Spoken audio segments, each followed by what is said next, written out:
तर कोकम सरबतासाठी कोकम बरणीत भरून ठेवल्यानंतर ह्या ज्या बिया राहतात तर ह्यांचं काय करायचं, तर ह्यांची एक सुंदर अशी आमटी होते किंवा एक सुंदर असं सरबत होते। आज मी याचं सरबत करणार आहे।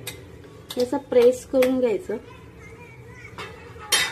किंवा आपल्या हाताने ते असं दाबून घेऊया, म्हणजे याच्यातून जो रस आहे तो थोडीशी साखर घालूया, मस्त मिक्स करून घेऊया।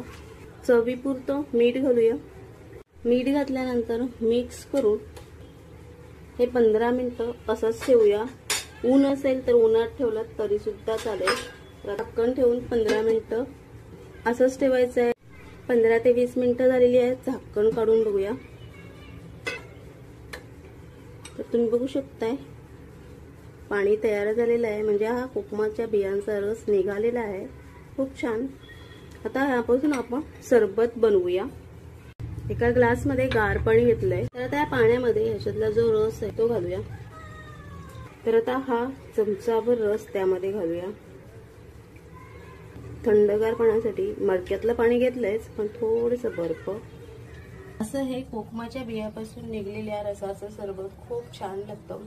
हे इन्स्टंट कोकम सरबत आहे आणि चवीला खूप अप्रतिम असतं, तर तुम्ही नक्कीच करून बघा।